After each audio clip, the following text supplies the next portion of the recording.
Hello friends and welcome to med project medical lectures. आणि आजच्या लेक्चरमध्ये आपण आपला जो चॅप्टर नंबर 5 आहे, तर चॅप्टर नंबर 5 वर मित्रांनो काही इम्पॉर्टंट एमसीक्यू डिस्कस करणार आहे. तर खूप इम्पॉर्टंट एमसीक्यू आहेत आणि याच्यापैकी काही नेक्स्ट एमसीक्यू आहे, which body is the apex authority for nursing education in India. Okay, आपलं जे इंडियामध्ये नर्सिंग एज्युकेशन आहे तर त्याची सर्वात हायेस्ट ऑथॉरिटी कोण आहे? तर त्याचं आन्सर काय येणार आहे आपलं आयएनसी येणार. त्याचं आन्सर काय येणार? आयएनसी म्हणजे काय? त्यानंतर 5th नंबरचा क्वेश्चन आहे, ICN is federation of dash dash. Okay, ICN जे आहे तर ते कशाचं फेडरेशन आहे? हॉस्पिटल, त्यानंतर डॉक्टर्स, त्यानंतर मेडिकल कॉलेज आणि नर्सिंग ऑर्गनायझेशन्स. तर याचं जे आन्सर आहे तर ते काय? Nursing organisations. वेगवेगळे जे नर्सिंग ऑर्गनायझेशन्स आहेत तर ते कोणाच्या अंडर येत असतात? तर ते येतात आपल्या आयसीएन. म्हणजे याचा लॉंग फॉर्म तुम्हाला याच्यामध्ये विचारलंय, एशियन नर्सेस असोसिएशन, त्यानंतर अलील nurse academy, American nursing association आणि ॲडव्हान्स नर्सिंग ऑथॉरिटी. तर याचा आन्सर काय? अमेरिकन नर्सेस असोसिएशन हे त्याचं आन्सर आहे. त्यानंतर नेक्स्ट आहे, ANA set the nursing standard in where. म्हणजे आपलं जे एएनए आहे तर ते नर्सिंग स्टँडर्ड कुठे सेट करतं? आता आपल्या भारतामध्ये जर बघितलं तर आपलं जे इंडियन नर्सिंग काउन्सिल आहे तर इंडियन नर्सिंग काउन्सिल आपले नर्सिंगचे स्टँडर्ड सेट करत असतं. बट आपण यूकेमध्ये जर बघितलं तर यूकेमध्ये कोण आहे मित्रांनो? एएनए म्हणजे काय? American nursing association. यूके आहे की यूएसए आहे हे तुम्ही मला कन्फर्म करून सांगा. आय थिंक इथे यूएसए आहे, यूके नाहीये. तर इथे यूएसए जे आहे अमेरिका, ओके, युनायटेड सेलिब्रेट केला जातो, आता रिसेंटलीच सेलिब्रेट केलाय. त्यानंतर world tuberculosis day is celebrated on. आपलं जे जागतिक टीबी डे आहे तर तो कधी सेलिब्रेट केला जातो? 29 सप्टेंबर, त्यानंतर मार्च 24, त्यानंतर जुलै 11 आणि 15 ऑक्टोबर. तर याच्यापैकी जे राईट आन्सर आहे तर ते आपलं कोणतं मित्रांनो?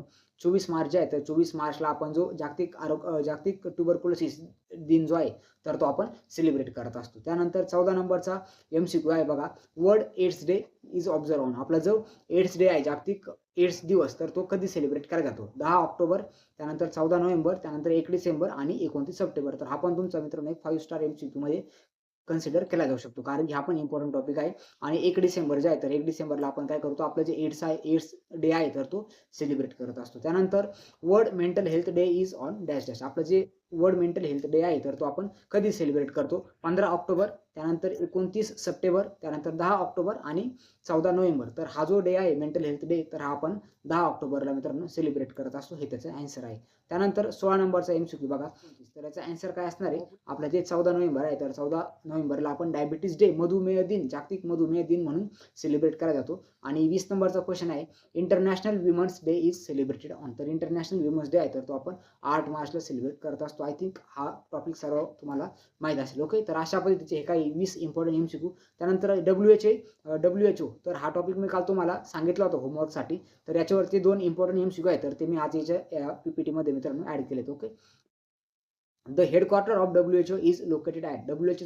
डब्ल्यूएचओचं जे हेडक्वार्टर आहे तर ते कुठे लोकेट आहे? युएसए मध्ये न्यूयॉर्क, त्यानंतर फ्रान्समध्ये पॅरिस, त्यानंतर जिनिव्हामध्ये म्हणजे स्वित्झर्लंडमध्ये जिनिव्हा आणि यूकेमध्ये लंडन. तर याचं आन्सर काय? आपलं जे जिनिव्हा आहे स्वित्झर्लंडमध्ये, तर जिनिव्हा या ठिकाणी आपलं जे डब्ल्यूएचओचं हेडक्वार्टर आहे तर ते तिथे लोकेटेड आहे. आणि डब्ल्यूएचओ कधी एस्टॅब्लिश झालं तर याच्यावर पण तुम्हाला एमसीक्यू विचारलाय, तर 7 एप्रिल 1948. आय होप मित्रांनो तुम्हाला सर्वांना आजचं लेक्चर आणि एमसीक्यूज समजले असतील. तर अशाच नवीन एमसीक्यूसाठी आणि लेक्चरसाठी तुम्ही काय करायचं आहे, आपली जी नर्सिंग ॲप्टिट्यूडची बॅच आहे तर त्या बॅचमध्ये मित्रांनो आजच एनरोलमेंट करून घ्यायची आहे. तर एनरोलमेंटसाठी तुम्हाला फक्त 499 रुपये फीज आपण ठेवलेली आहे. तसं 1199 रुपये फीज आहे, बट आपण 75% सध्या ऑफ देतो विद्यार्थ्यांसाठी. लिमिटेड पिरियडसाठी हा जो ऑफ आहे तर तो असणार आहे. तर 499 मध्ये तुम्हाला आपली नर्सिंग ॲप्टिट्यूडची बॅचमध्ये एंट्री भेटणार आहे. तर या बॅचमध्ये तुमचे सर्व लेक्चर्स पण घेतले जातील आणि प्रत्येक लेक्चरवर तुम्हाला मित्रांनो एमसीक्यूज पण बघायला भेटतील. इथून मागचे जे लेक्चर झालेत तर असं नाही की तुमचे ते लेक्चर्स मिस होतील. सर्व लेक्चर्स आपल्याकडे रेकॉर्डेड फॉर्ममध्ये अवेलेबल आहे, तुम्ही ते सर्व लेक्चर्स करू शकता.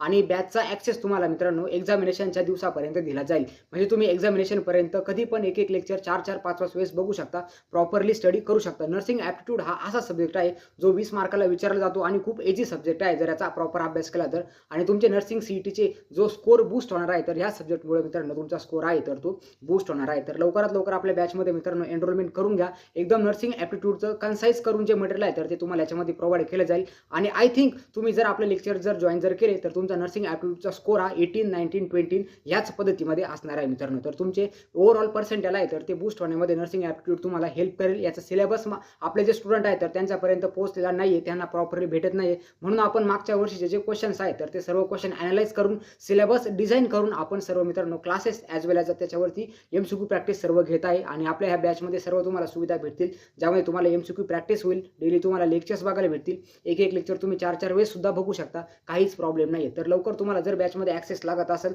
तर आपला WhatsApp ग्रुप मित्रांनो जॉईन करा आणि तिथून मला DM करा. त्यासोबत आपली जी लिंक आहे, लिंक मी तुम्हाला व्हिडिओच्या डिस्क्रिप्शनमध्ये प्रोव्हाइड केलेली आहे. तर भेटूया आपल्या अशाच नवीन आणि इंटरेस्टिंग व्हिडिओजमध्ये. तोपर्यंत wish you all the best for your nursing CET. Thank you friends.